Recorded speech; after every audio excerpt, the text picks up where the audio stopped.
কোটি কোটি টাকা, KG KG সোনা রূপো, আলিশান অট্টালিকা। কিন্তু বীরভূমের পাথর সম্রাট মোহাম্মদ নাজিবউদ্দিন মণ্ডল ওরফে টুলু মণ্ডল কোথায়? এখনো তার খোঁজ পায়নি পুলিশ। আত্মীয় মিনার মণ্ডলের বাড়ি থেকে সোনা ও নগদ উদ্ধার কাণ্ড নিয়ে তোলপাড়ের মধ্যে টুলুর শিউরির প্রাসাদ থেকেও মিলেছে সোনা রূপো সহ কয়েক লক্ষ টাকা। বৃহস্পতিবার বিকেল থেকে গভীর রাত পর্যন্ত টুলু মণ্ডলের শিউরির সুভাষপল্লীর বাড়িতে চলে পুলিশি তল্লাশি। পুলিশ সূত্রে খবর, সেখানে মিলেছে প্রায় 250 গ্রাম সোনা, 900 গ্রাম রূপো এবং নগদ প্রায় 10 লক্ষ টাকা। তল্লাশি শেষে তাদেরকে বের করে দিয়ে বাড়ি সিল করে দেয় পুলিশ। কি হলো দিদি? কি দেখা হলো? আপনারা কি করতেন?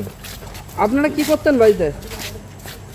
আপনারা কি করতেন? মুখ্যমন্ত্রী শুভেন্দু অধিকারী জানিয়েছেন, নগদ ও সোনা মিলিয়ে 50 কোটি টাকা উদ্ধারের পর টুলু মণ্ডলের ব্যাংক অ্যাকাউন্ট থেকে 93 কোটি টাকা ও অন্যান্য নথি সিজ করা হয়েছে। উনার যতগুলো অ্যাকাউন্ট এখনো অবধি পেয়েছি, বিভিন্ন অ্যাকাউন্টে 93 কোটি টাকা। সেই 93 কোটি টাকা আমরা টুলু মণ্ডলের অ্যাকাউন্টসগুলোকে আমরা ফ্রিজ করেছি। স্থানীয় সূত্রে খবর, মোহাম্মদ নাজিবউদ্দিন মণ্ডল ওরফে টুলু মণ্ডলের এক ছেলে এক মেয়ে। মেয়ের বিয়ে হয়ে গিয়েছে, ছেলে বাইরে পড়াশোনা করেন। বাড়িতে থাকতেন টুলু ও তার স্ত্রী। ভোটের ফল প্রকাশের পর থেকে দম্পতি বেপাত্তা। পুলিশ সূত্রে খবর, টুলু মণ্ডলের বিরুদ্ধে ইতিমধ্যেই জারি করা হয়েছে জামিন অযোগ্য গ্রেফতারি পরোয়ানা।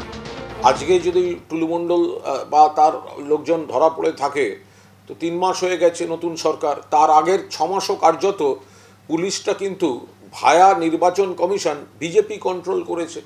তো তখন তো তৃণমূল নেতাদের বাড়ি বাড়ি বিভিন্ন এজেন্সি গেছে। তো হঠাৎ এই টুলু মণ্ডল এতদিন বাদে, এই গল্পটা একদিন বাদে আসছে কেন?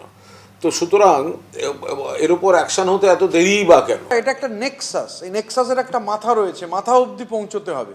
সরকারকে এটা নিশ্চিত করতে হবে এই মাথা অবধি যাতে পৌঁছানো যায়, এর রুট অবধি যাওয়া প্রয়োজন এবং এর সঙ্গে জড়িত সবার বিরুদ্ধে ব্যবস্থা গ্রহণ করা এবং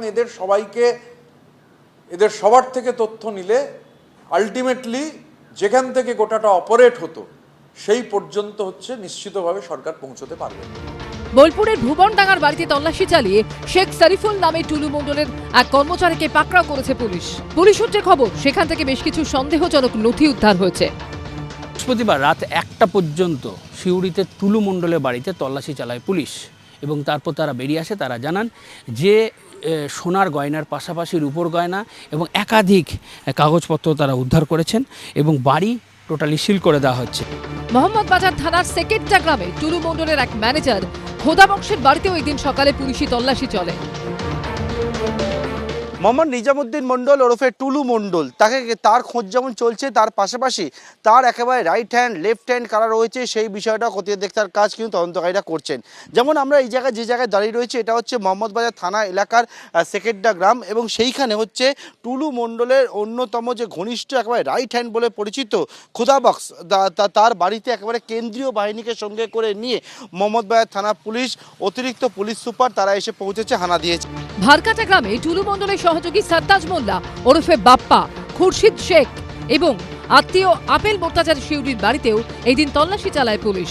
এছাড়া টুলু মণ্ডলের ঘনিষ্ঠ বলে পরিচিত মোহাম্মদ বাজার পঞ্চায়েত সমিতির সভাপতি শম্পা মাহারার বাবার বাড়ি ও শ্বশুর বাড়িতেও চলে পুলিশি তল্লাশি। পাশাপাশি তল্লাশি চালানো হয় টুলুর দাদা মোহাম্মদ মসিরুদ্দিনের বাড়িতেও। ভাস্কর মুখোপাধ্যায় ও পার্থপ্রতিম ঘোষের রিপোর্ট, এবিপি আনন্দ। এবিপি আনন্দ, এগিয়ে থাকে, এগিয়ে রাখে।